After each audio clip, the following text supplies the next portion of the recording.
It begins with an old photograph, the kind you find curled and yellowed at the edges, buried in a shoebox under moth-eaten quilts. In it, 3 generations stand together on the porch of a sagging Ozark farmhouse. At first glance, they look like any poor rural family of the early 20th century, but the longer you stare, the more your stomach tightens. Their faces, eerily similar, eyes set too close, chins fading into nothing, mouths frozen in uneasy half-smiles, as though someone told them to pretend at normal. That photograph should never have made it out of the house, yet here it is, whispering the truth that the family and the town spent decades trying to bury. Hello everyone. Before we start, make sure to like and subscribe to the channel and leave a comment with where you're from and what time you're watching. That way, YouTube will keep showing you stories just like this one. The story you're about to hear happened in the shadows of the Ozark Mountains, where roads twist like secrets, and the trees themselves seem to lean in, listening. It's the story of a single bloodline, confined to one roof for over 3 generations. What began as survival in isolation slowly warped into something else. A legacy of inbreeding that left its mark in bone, mind, and memory. People in the neighboring towns knew about the family, but they didn't talk about it openly. At least, not where it could be heard. You might catch a whisper in the corner booth of a diner or a knowing look between old men at the feed store, but mention their name too loudly and you'd be met with silence, that kind of silence that tells you you've crossed a line. The house itself still stands, or rather, what's left of it. Weathered boards, a roof caving in under the weight of decades. If you didn't know better, you might think it was abandoned. But if you were there in the late 1930s, you'd have seen it live with shadows moving in the windows. A grandfather who was also a great-uncle. A mother whose mother was also her aunt. Children who could never fully explain how their parents were related, and all of them under one roof, because that's how it had always been. But behind those walls, something else grew, something you couldn't see in a census record or a family Bible. It grew in the way they looked at outsiders, in the strange cadence of their voices, in the unspoken understanding that no one ever left and no one ever came in. The first signs were physical, but no one dared to speak them aloud. The children were born small, with pale, almost translucent skin. Some had crossed eyes so severe they seemed to stare in 2 directions at once. Others had jaws that never quite lined up, making their speech soft, slurred, and difficult for strangers to understand. But here, inside these mountains, strangers rarely came, and when they did, they didn't stay long. The older folks in town, those with memories that went back before the Great Depression, could tell you when it started. A bitter winter, a failed crop, and a small cluster of families retreating deeper into the hills to survive. Out there was no church, no schoolhouse, no general store, just kin marrying kin, because there was no one else. The logic was simple at first: keep the bloodline pure, keep the land in the family, but bloodlines don't just keep the good, they keep everything. And generation after generation, the walls around that roof grew tighter. It wasn't just the faces that told the story, it was the way the family moved together, almost as a single organism. They rarely split apart, even for work. Men worked the same patch of rocky soil their fathers had, their bent backs mirrored in the next row over. Women cooked in the same blackened cast-iron pots their mothers had stirred. Conversations happened in murmurs, often in a dialect so twisted by isolation it was barely recognizable to outsiders. The few who had entered the home, doctors, traveling preachers, county officials, spoke of a feeling that clung to the air inside, not just the smell of wood smoke and damp earth, but a heaviness. They said the family rarely made direct eye contact, as though looking at you too long might reveal something dangerous, and maybe it would, because in this house, truth was dangerous. Truth meant confronting what everyone already knew, and no one wanted to say. Children born here didn't just inherit features, they inherited roles. Daughters became wives to men they'd known since birth, uncles became fathers to their own nieces, and cousins grew up as siblings without anyone telling them otherwise. By the time the third generation was born under that roof, the lines between parent, sibling, aunt and cousin had blurred beyond recognition.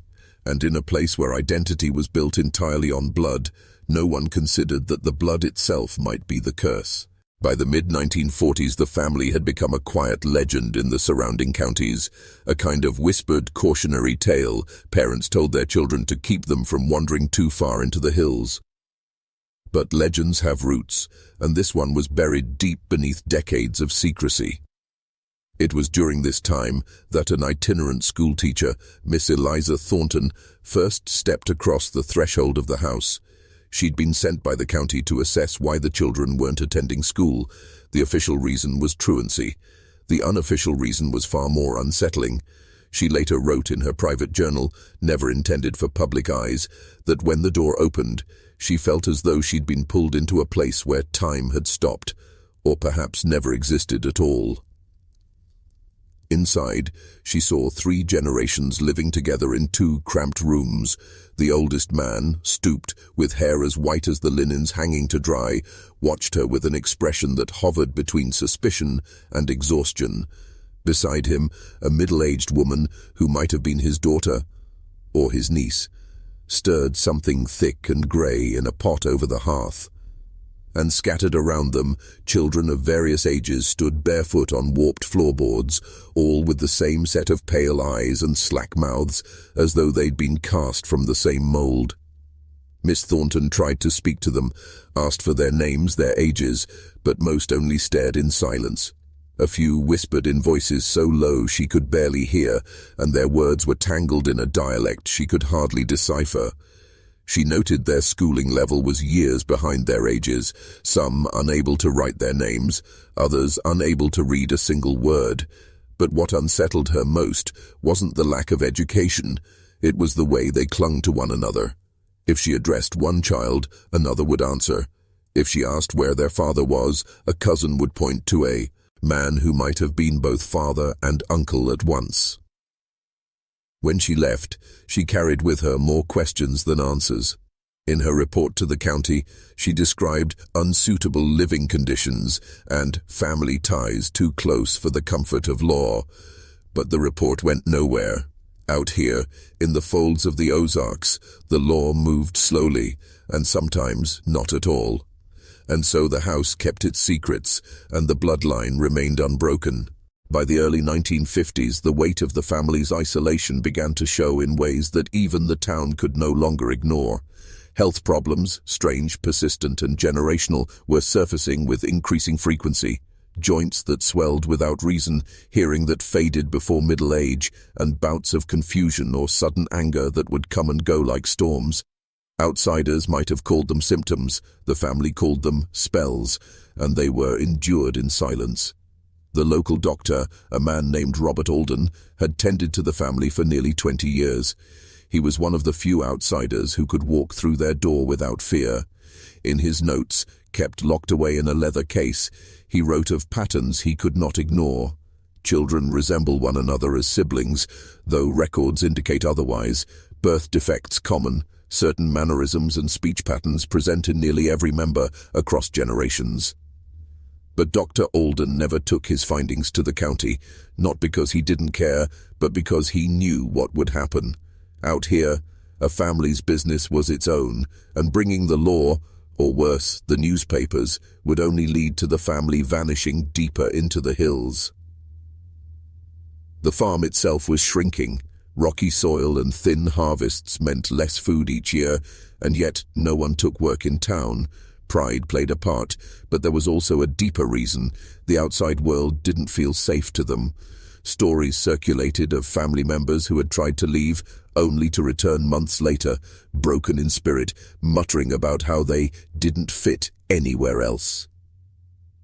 Neighbors, if you could call them that, spoke of strange sounds at night. Laughter, too loud and too long, echoing through the trees. Sometimes they claimed they saw figures on the roof under a full moon, sitting in silence, watching the road below. No one dared to confront them directly. There was talk that The family Bible, handed down through the generations, no longer recorded births and deaths in the usual way. Instead of full names, there were initials, sometimes just a single letter. The truth had been reduced to codes only the family understood, ensuring that if the book was ever found, it would speak only to them. By now, the third generation had grown to adulthood under that sagging roof.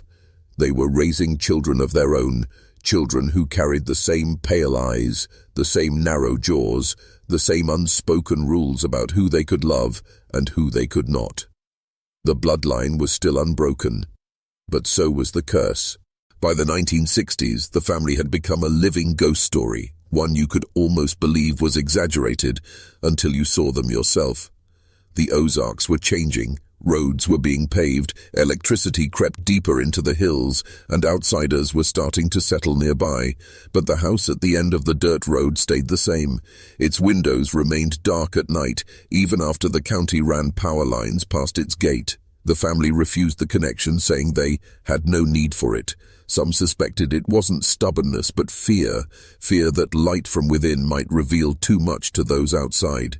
This was the decade when the last known attempt to intervene took place. A young social worker, Margaret Hill, armed with determination and a camera, arrived unannounced one morning. She'd been sent after a tip-off about neglected minors living in the house. When she stepped out of her car, she noticed all the curtains drawn tight, even though the summer sun was already burning the air. She knocked once, twice. Then the door opened, and a wall of eyes met hers. She later told a colleague that what struck her most was not deformity, but uniformity. Faces so alike, they seemed to blend together, like variations of the same face, stretched or shrunken by age. Margaret asked to come in, and to her surprise, they allowed it. She took careful steps across the sagging boards, her camera at her side, but every time she raised it, someone would step between her and her subject. The air inside was heavy with the smell of damp wood and something metallic, blood, perhaps from an animal recently butchered. In the corner, a young woman nursed a baby while an older man, perhaps in his 50s, but with the stooped frame of someone much older, watched silently from a chair. Margaret noticed the way the child's hands trembled slightly, even in sleep. She asked questions, scribbling in her not-armed iPad, but the answers were evasive, circular. A child would be pointed out as his son in one sentence, her cousin in the next. She left after less than an hour, unsettled, with only a few blurry photographs taken when no one was looking. Her report described the situation as deeply abnormal and likely generational in nature. But like all reports before it, it went nowhere. The family's roof, its history, and its secrets remained intact. And outside, the Ozarks swallowed the sound of it all, like it always had. If you're still watching, you're already braver than most. Tell us in the comments, what would you have done if this was your bloodline? By the 1970s, time itself seemed to fray around the house. Neighbors claimed the family hadn't aged in the way others did. Faces stayed eerily familiar from one decade to the next, as if the same features were being copied and pasted onto each new child. It wasn't youth they carried, but a strange sameness, an unbroken loop that blurred the line between past and present. A local hunter named Frank Lawson told a story in a bar one night that spread like wildfire. He'd been tracking deer through the ridges when he saw smoke curling from the family's chimney. As he moved closer, he spotted figures in the yard, barefoot despite the frost. They were gathered around something on the ground. A gutted deer, he thought at first. But then he swore the shape was wrong, and the moment they noticed him, the group scattered into the house without a word. He never went near the property again. By now, rumors about the family had taken on a life of their own. Some said they practiced strange rituals to keep the blood strong. Others whispered that a child had been born with such severe deformities it had never left the house, living only in the dark back room where no outsider had ever stepped. Whether true or not, these stories built a kind of invisible fence around the family, one no one dared cross. Those who'd grown up hearing the tales often drove out to see the house for themselves. They'd park on the dirt road at night, daring one another to walk up the path. Most never made it to the porch. They said it wasn't the dark or the silence that stopped them. It was the feeling, as if dozens of eyes were watching from behind the curtains, following their every move. Inside, life went on as it always had, meals cooked over the same hearth, water doctor on from the same well, children born, raised and married without ever stepping outside the boundaries of blood. They did not see themselves as cursed, only protected from a world they neither trusted nor understood, a world that in truth had long since stopped trying to understand them. The roof still held, but the weight it carried was heavier than ever. By the 1980s, the family's story had drifted into that uneasy space between history and myth. The outside world was changing faster than ever. Satellite dishes sprouted on rooftops across the Ozarks, new highways cut through old trails, but the dirt road to the family's house looked the same as it had 50 years earlier. The shingles curled back, the porch leaned forward like it might collapse at any moment, and the same pale-eyed faces still appeared in the windows whenever a car slowed on the road below. The older generation began to vanish, not to hospitals or care homes, but quietly in their beds, surrounded by kin. They were buried on a slope behind the house, marked only by uncarved stones. No dates, no names, just the knowledge, passed down to the living, of who rested there. The middle generation, now the elders, took their place as keepers of the unspoken rules, and the youngest, they had never known anything different. To them, the roof was the world, and the blood beneath it was all there was. Occasionally, strangers still tried to reach them, genealogists, curious journalists, even thrill-seekers. Some were turned away at the door with nothing more than a flat stare. Others claimed to have been let inside, only to leave pale-faced and silent, refusing to speak about what they'd seen. A few came back years later, insisting the family had disappeared entirely, but the truth was more likely that the family had simply decided to close the door for good. The house itself became part of the landscape, like an old oak that refuses to fall. Decades of storms passed over it. Trees grew taller around it. The path to the porch became little more than 2 ruts in the grass, and yet smoke still rose from the chimney on cold mornings, proof that life, strange, insular, unbroken, still moved within. Today, if you ask about them in the nearby towns, you'll get one of 2 answers. The first is a shrug and a muttered, "Ain't my business." The second is a quiet, careful warning, "Best leave that place be." Because for all the changes in the world, one thing has never shifted, the belief that some stories are too heavy to carry, too tangled to unravel, and too dangerous to speak aloud. And so, the family remains under that same sagging roof, bound by the same blood, their lives unfolding in the shadows of the Ozarks, just as they always have.